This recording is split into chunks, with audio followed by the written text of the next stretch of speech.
Now, years ago when I was in college, one of the things that some students really like to do in the area where we were at was go caving. In other words, exploring caves.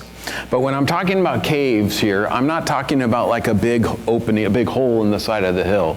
I'm talking about little holes in the sides of the hills. And so they would actually go and find these little holes and crawl into them. And they would just go on into the hill and sometimes even laying on their stomachs and just kind of scooting along because the hole got so small. And so sometimes they would find big openings inside the hills once they've been scooting around for a while.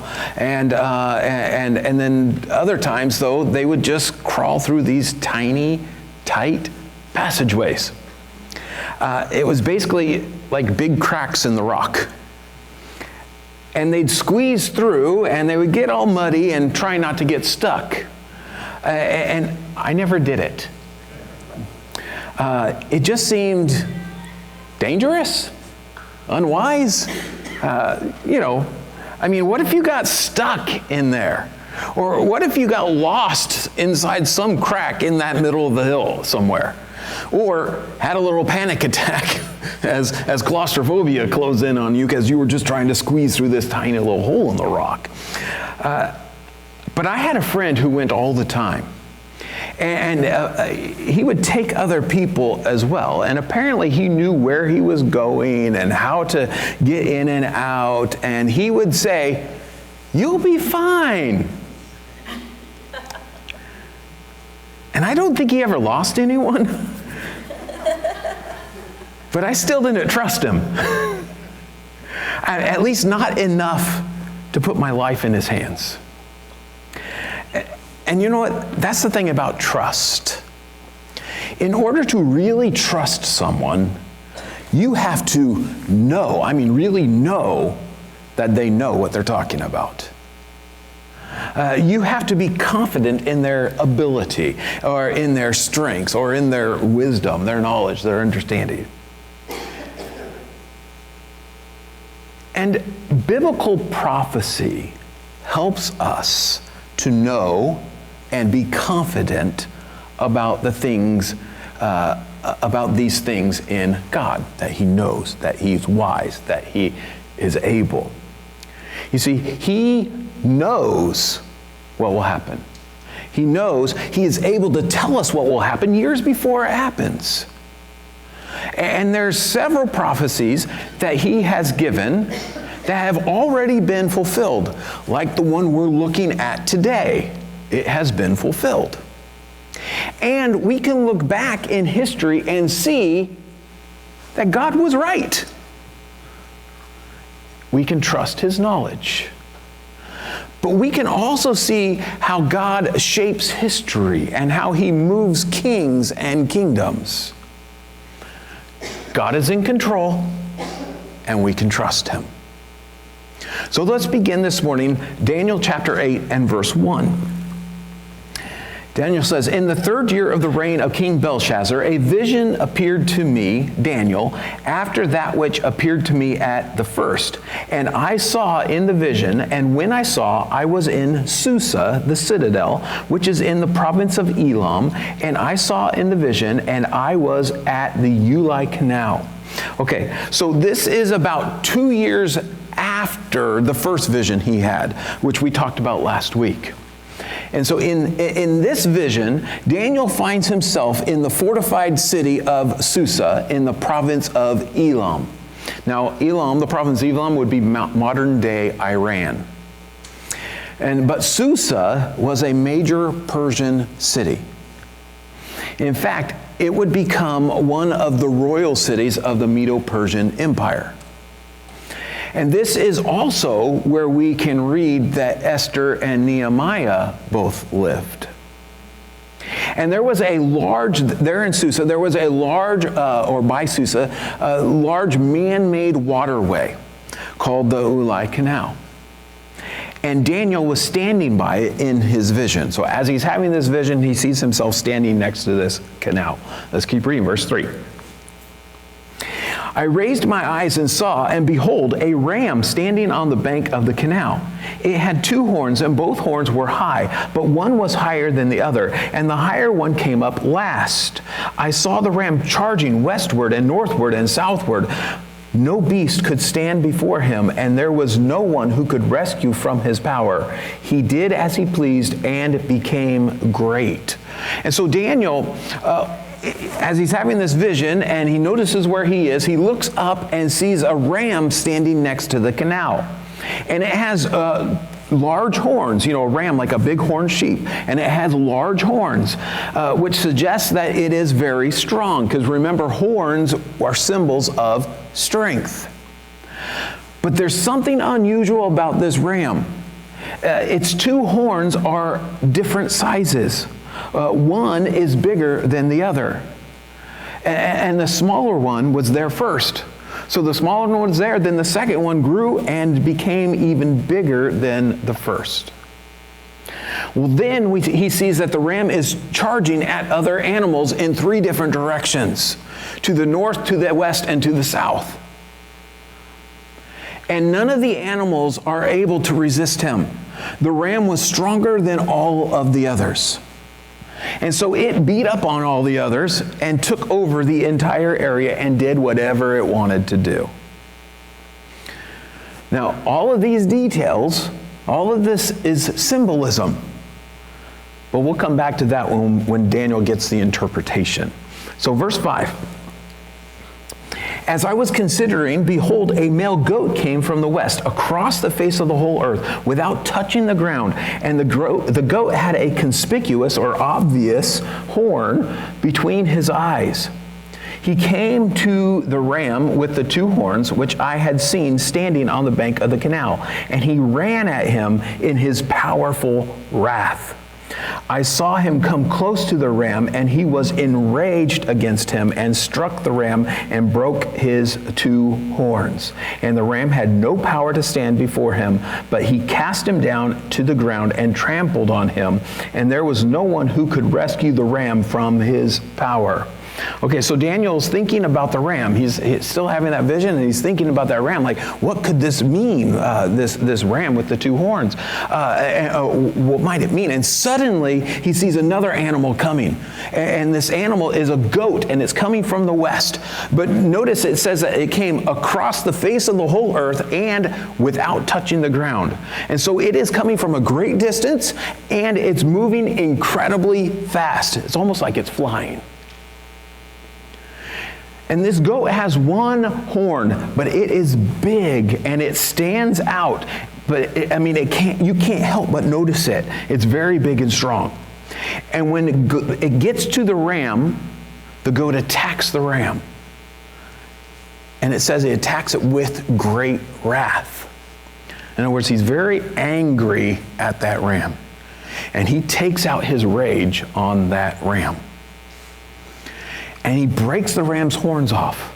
So the ram no longer has any strength to fight. The ram had been stronger than any other, but now he's powerless. And then the goat threw the ram down and trampled it. So before, it said that no one could rescue any of the animals from the ram, and now it says no one could rescue the ram from the goat. Verse 8. Then the goat became exceedingly great, but when he was strong, the great horn was broken, and instead of it there came up 4 conspicuous horns toward the 4 winds of heaven. Out of one of them came a little horn, which grew exceedingly great towards the south, towards the east, and towards the glorious land. It grew great even to the host of heaven, and some of the hosts and some of the stars it threw down to the ground and trampled on them. It became great, even as great as the prince of the host, and the regular burnt offering was taken away from him, and the place of his sanctuary was overthrown. And a host will be given over, to it together with the regular burnt offerings because of transgression, and it will be thrown to the ground, and it will act and prosper. So Daniel keeps watching this goat, and he grows even more powerful. And it says he became exceedingly great. Now this can say he's being powerful, but also suggests that he became arrogant. And once the goat has taken over and is exceedingly great, his horn, his big horn, breaks off. And it's replaced by 4 horns that point in different directions. But then out of one of those horns, one of the 4, a new little horn grows, and it becomes very large.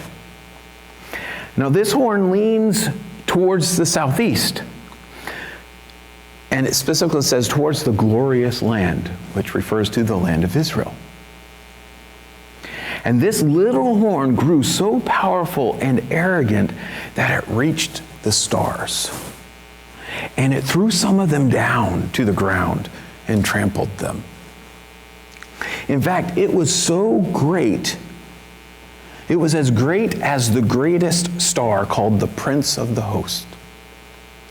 And this horn brought an end to the worship in God's temple. And a large group of people were given into his hand, the hand of this horn. But notice why. He says, because of transgression or rebellion. And this horn opposes the truth and does what he wants and is successful. Let's keep reading, verse 13. Then I heard a holy one speaking, and another holy one and another holy one said to the one who spoke, "For how long is the vision concerning the regular burnt offering, the transgression that makes desolate, and the giving over of the sanctuary and host be trampled underfoot?" And he said to me, "For 2,300 evenings and mornings, then the sanctuary shall be restored to its rightful state." So Daniel is still having this vision, and in the vision, he overhears 2 angels nearby talking. And one asks the other how long this oppression and this allowing, or this not allowing worship will last. But the question is actually asked for Daniel's sake, because the answer is given directly to Daniel. And the answer is that it will last either 2,300 days, or it'll last 1,150 days. Why do I say that? Because there is some uncertainty here as to what exactly is meant. And the uncertainty comes from the fact that he says 2,300 evenings and mornings. So are we counting evening and morning separately? So each day has 2? Two numbers? And so each day so that means there would be 1,150 days? Or does evening and morning refer to a day? And so it would be 2,300 days. It's not totally clear. But at the end of that time period, the sanctuary or the temple will be restored. Okay, and now Gabriel explains the vision. The angel Gabriel explains the vision to Daniel. Look at verse 15. When I, Daniel, had seen the vision, I sought to understand it. And behold, there stood before me one having the appearance of a man. And I heard a man's voice between the banks of the Ulai, and it called, "Gabriel, make this man understand the vision." So he came near where I stood, and when he came, I was frightened and fell on my face. But he said to me, "Understand, O son of man, that the vision is for the time of the end." And when he had spoken to me, I fell into a deep sleep with my face to the ground. But he touched me and made me stand up. And so Daniel had seen this vision, and he was thinking about it, trying to figure out what it meant. When suddenly he sees someone standing in front of him that looks like a man. And we find out that this is the angel Gabriel standing in front of him. But then Daniel hears a voice coming from over the water. It was between the banks of the river, and it was over the water, and it talks to Gabriel. And so this is Gabriel, and he tells Gabriel to explain the vision to Daniel. But when Gabriel approaches Daniel, Daniel falls on his face in fear. And then when Gabriel starts talking to Daniel to explain to him the vision, Daniel falls into a deep sleep. You could say he passes out. It's like he's unconscious. But Gabriel wakes him and gives him the strength to stand and listen to the explanation. But also notice that he says that the vision is about the time of the end. Now, this may make you think of the end times, as we call it, as in the end of history, or the time of the final judgment. But it's not directly speaking about that. In the context here, this seems to be speaking of the end of this specific situation that is being described here in the vision. All right, let me continue on. Verse 19.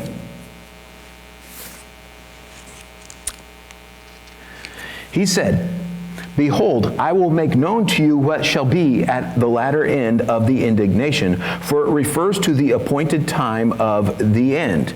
So Gabriel starts by telling Daniel again, he's going to explain what will happen at the end of the indignation, or the end of wrath. The indignation or the wrath refers to judgment from God, and may refer to this entire period of time from the exile in Babylon until the events that he's prophesying right here in this vision. But the focus is on the end of this period of time that he's talking about in the vision.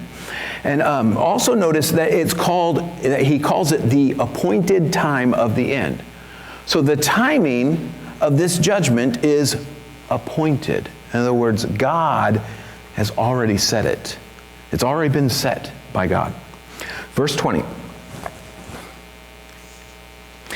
"As for the ram," so he's now explaining the vision, "as for the ram that you saw with the two horns, these are the kings of Media and Persia." So the ram represents the Medo-Persian Empire.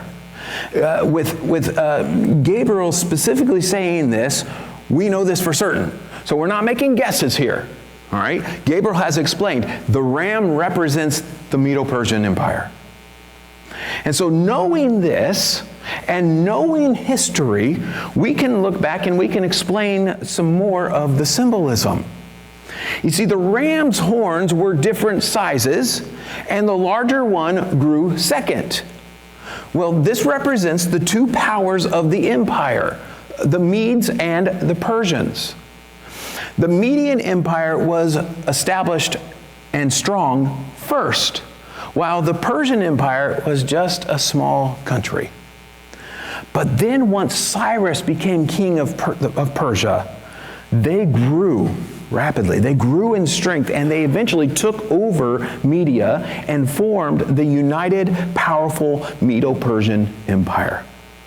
But the Persians, the second horn, were greater. They were the stronger of the two. And we were told that the ram was charging animals to the north and to the west and the south.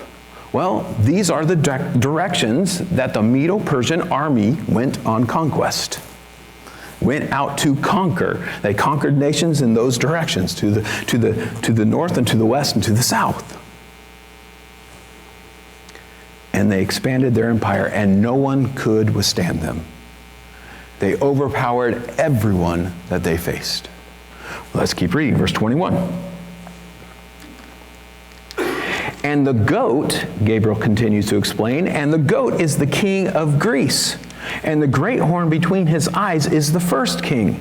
As for the horn that was broken, in place of which 4 others arose, 4 kingdoms shall arise from his nation, but not with his power."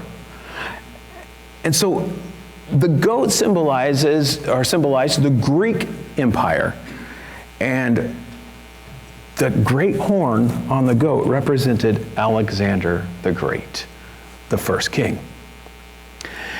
And the goat came from the west, and it moved across the earth very quickly.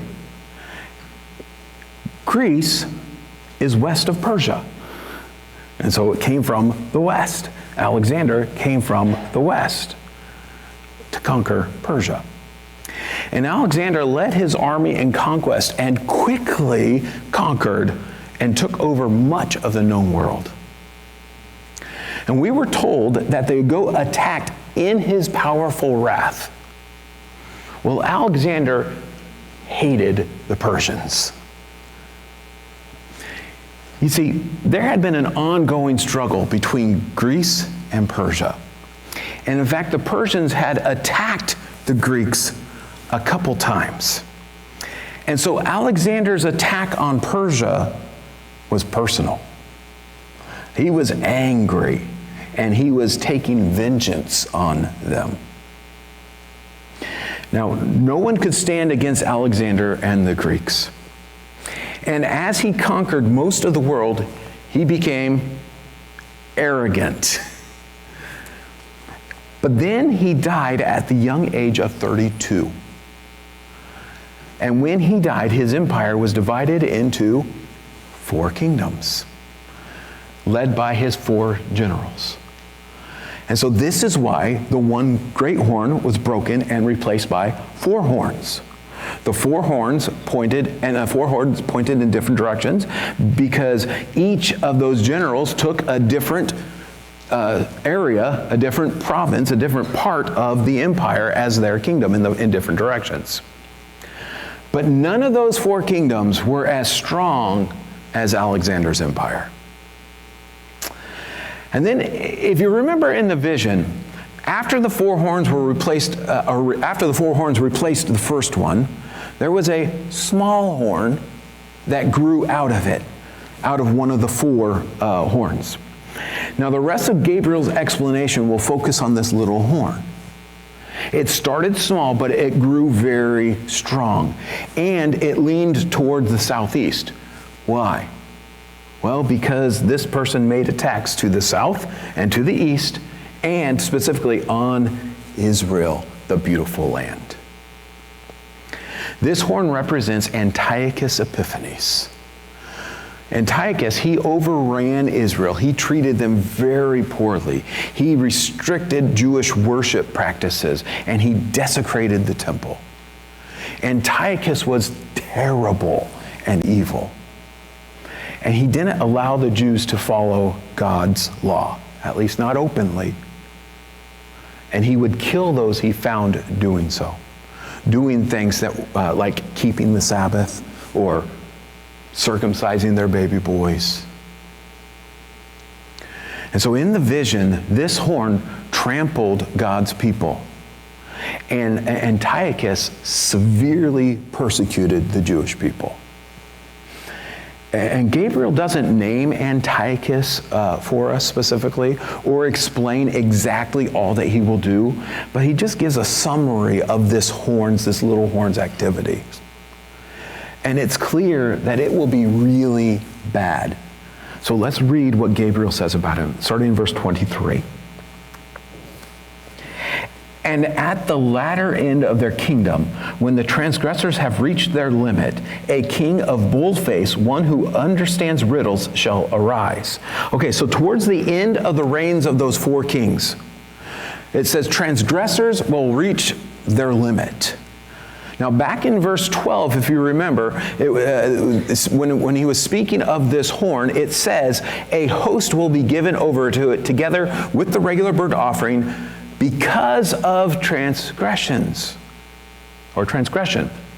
Now, taking these 2 statements together, it appears that some people in Israel will rebel against God. And when their sin reaches a certain level, God will allow this, that he's talking about in the vision, he will allow this all to happen to them as punishment or judgment for their sinful rebellion. And so when this time comes, this new horn will rise up from one of the 4 Greek kingdoms.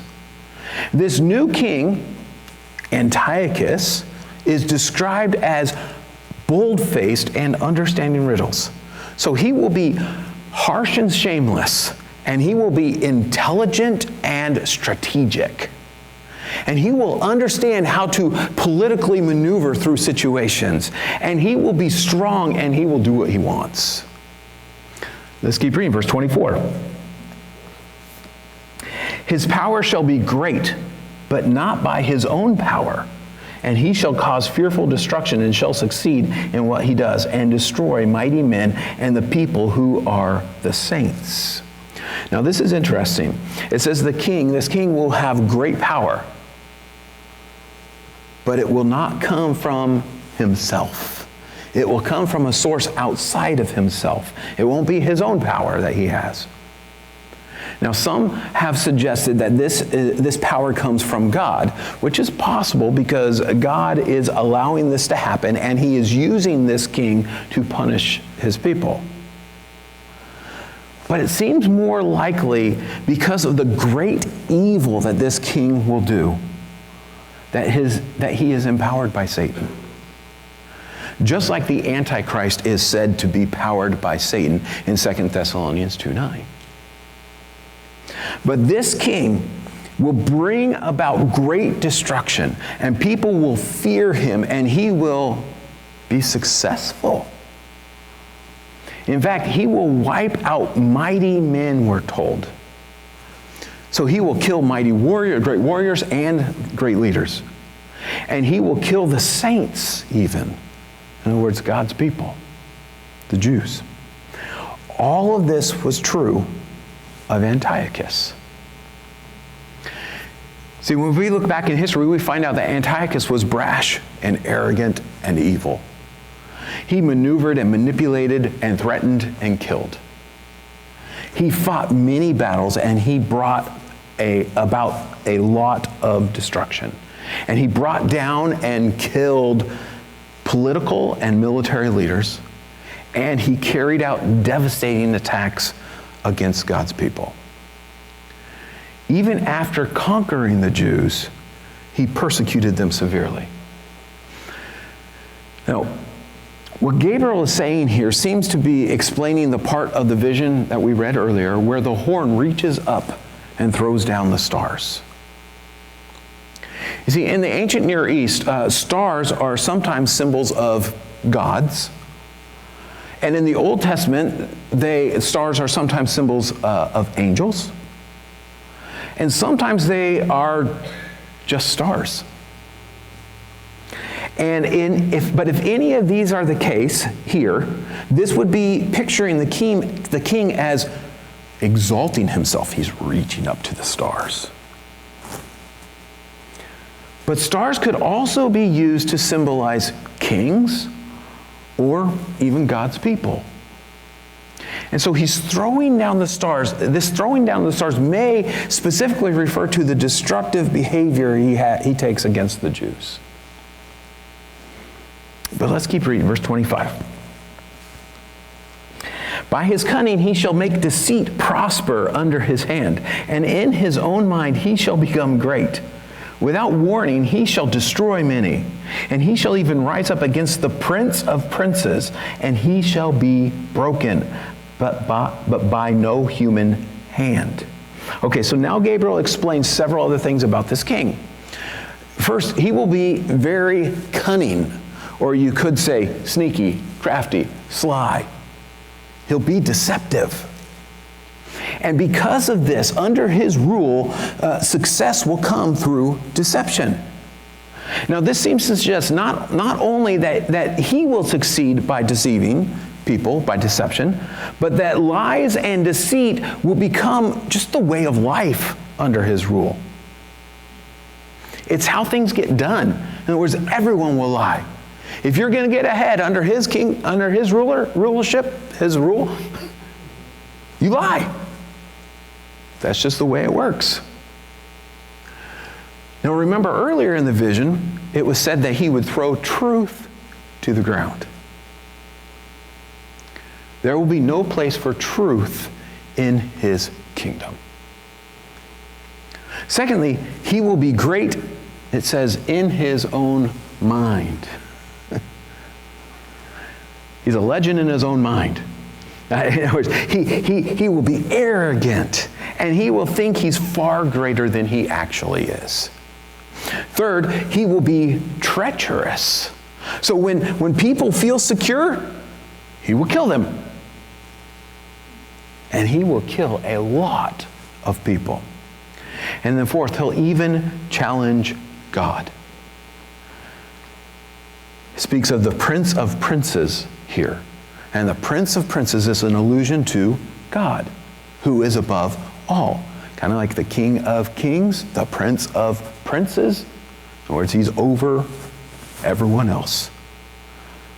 And so this king will think so highly of himself that he'll think he's equal to or greater than God. Now again, all of this was true of Antiochus. In fact, he claimed to be a god. He even took the title Epiphanes. That's not just a last name. Okay? This is a title, Epiphanes, which means manifest or revealed. And the coins that were used in his kingdom that he had made, they were inscribed with the words Theos Epiphanes, which means God manifest. God revealed. God on display. He thought of himself as the expression of the gods or equal to the gods. And then he opposed Yahweh, the true God, Israel's God, by making it illegal to worship him. And he killed God's people if they were ever caught following God, doing something outwardly that looked like they were following God. And then he set up a statue of Zeus and an altar to Zeus in God's temple and sacrificed a pig to Zeus there in God's temple. But Gabriel says even more. He says that this king will be broken, but not by human hands. It kind of reminds me of the vision in chapter 2 where it said there was a stone that was cut out not by human hands. And we said that means it was by God. He will be broken, but not by human hands, not by human power. In other words, he will die, but it won't come as a result of a battle or anything that was inflicted by another person, a human. His death will be brought on by God. Now, there are conflicting reports about how Antiochus died. But in 1 Maccabees, which is a Jewish historical book, it was written between the Old Testament and New Testament. It's actually one of the apocryphal books, if you know that term. One of the books that are between. We do not consider Scripture. Part of the reason is because we're going to see here two different ideas that come from it. But anyways, they don't agree, and God's word is always true. But anyways, in 1 Maccabees, it says that Antiochus was so upset after his army was thoroughly defeated by the Jews in battle that he died. So he was just depressed or something, just so upset that he died. But 2 Maccabees, another of the historical books, Jewish historical books, says that God struck him God struck him with a severe stomach pain. So he was having severe stomach pains, and so he fell out of his chariot. And when he fell out of his chariot, he was wounded. And then that wound became infested with worms. And his body rotted. And he stank so bad that no one wanted to be around him. And he died. So we don't know for sure how he died. Whether it was by a terrible disease or insanity or from depression, but God brought it about in judgment for his arrogant attacks against God. Verse 26.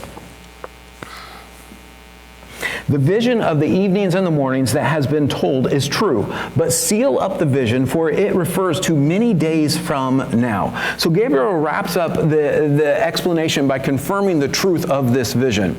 And he calls the vision of the evening and the mornings. Now, this likely refers to the entire vision that he's seen here, but it reminds us of the comment about this trampling of the sanctuary lasting for 2,300 evenings and mornings. And so we may not know exactly for sure if this refers to 1,150 days or to 2,300 days. But either way, it lines up with activity of Antiochus. If this was supposed to be actually 2,300 days, it would place the beginning of this trampling of the sanctuary at the murder of a high priest, or technically a former high priest. Because there was a man who replaced that high priest as high priest. So he replaced him because he paid Antiochus a bribe to make him high priest. And then the former high priest was murdered. If this refers to actually 1,150 days, it would coincide with Antiochus abolishing the worship of God a short time before he set up the altar to Zeus in the temple. And so either way it works out. We don't know which one God is referring to here, but we see that either way it works out. But after Gabriel tells Daniel that this is all true, he tells him to seal up the vision. Now, this doesn't mean to keep it a secret. What it means is that he's to seal the scroll for safekeeping. The events that were described here would not happen for a long time, but God's people who are living at the time when this actually does take place will need to know this. So the prophecy must be preserved. So he says, seal it up. Take sure it's taken care of. And so this prophecy was given to them so that when it happened, they would know that God is still in control. I mean, God knows this is happening. It didn't take him by surprise. In fact, he knew it would happen a long time before it actually happened. And so they're not without hope. The oppression that they will face will be terrible, but they know that it will come to an end. And even in the middle of this terrible situation, whenever it comes, they will know that God is in control and they can trust him. And then look at Daniel's response to this vision. Verse 27. And I, Daniel, was overcome and lay sick for some days. Then I rose and went about the king's business, but I was appalled by the vision and did not understand it. So seeing this vision was a stressful experience for Daniel. In fact, it made him sick. It appeared that he was so overcome by the strong emotions that came from seeing the vision, that he was just exhausted, and he became physically ill and couldn't get out of bed for several days. But when he was able to, he got up and did his work. So he continued his normal, everyday life, but he's still distressed and confused by what he's seeing. You have to understand this. He saw and was told about terrible things that will happen to his people. But Daniel, he still doesn't know exactly what those terrible things will be. I mean, how exactly will they be treated? Trampled sounds pretty bad. He also doesn't know when it will happen, just it's sometime in the future. And I imagine that this was also hard because as Daniel sees this vision, they're already in exile. They're in Babylon in exile. And Daniel's expecting that the exile is going to come to an end pretty soon. And then things will be better. But now he hears this. You mean things are going to be bad again? And apparently some of the Israelites, some of the Jews that will not learn the lesson from the exile, and they will rebel against God again? I mean, there are many things that could be upsetting Daniel here, but he is clearly upset But he gets up and goes to work. See, this is the thing about prophecy. God tells us enough to know that his people will be okay, one way or the other. God's in control, and we can trust him.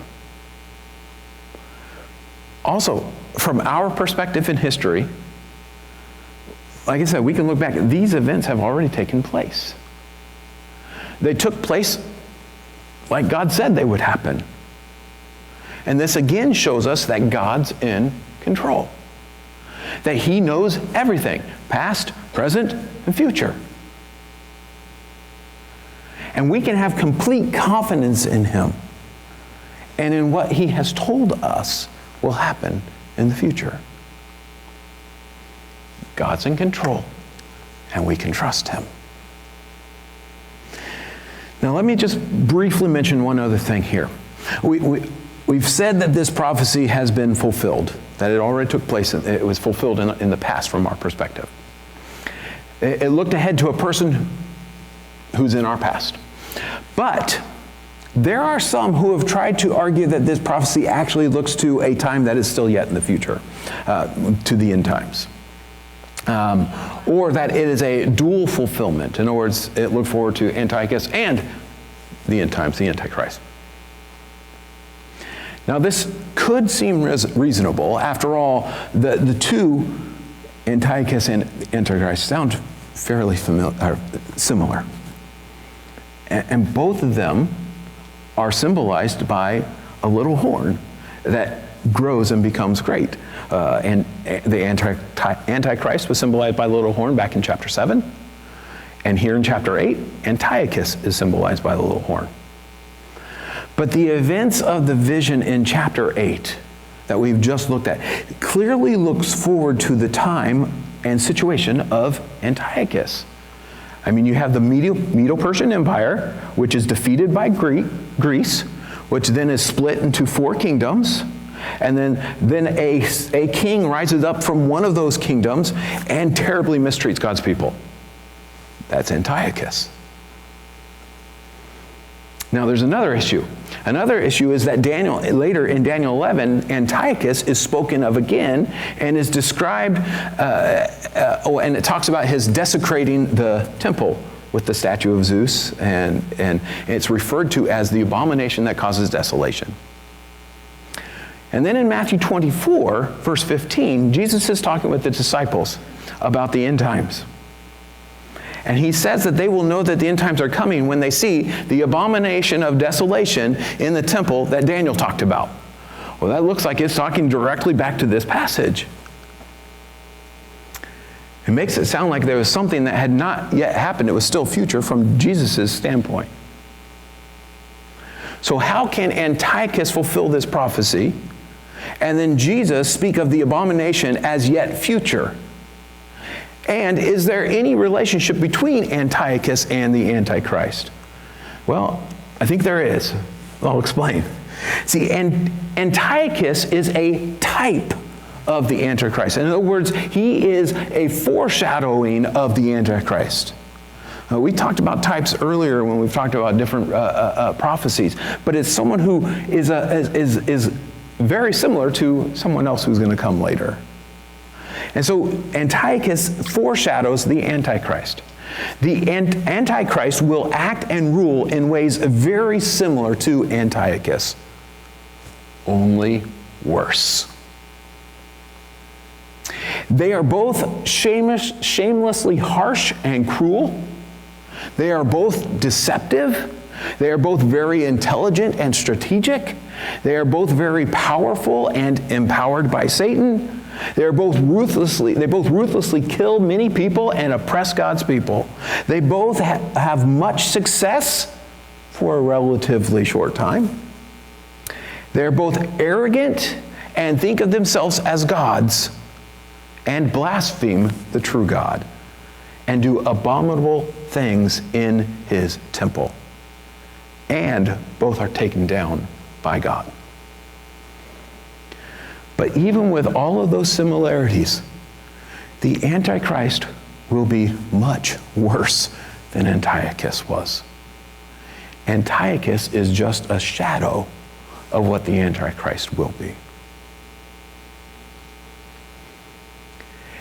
And knowing all of this, though, reminds us that God is in control and we can trust him. He has given prophecies that have been fulfilled. And he has given prophecies that are yet to be fulfilled in the future. God knows the past, he knows the present, he knows the future. And God knows what he's talking about. So even though evil things happen, and even though evil people rise up and even oppose God and his people, God's still in control. And you know what? He's never worried about what will come or what will happen or if he'll be able to deal with it. He has never lost, and he never will. When God says, you'll be fine, you know what? You'll be fine. God is in control, and we can trust him.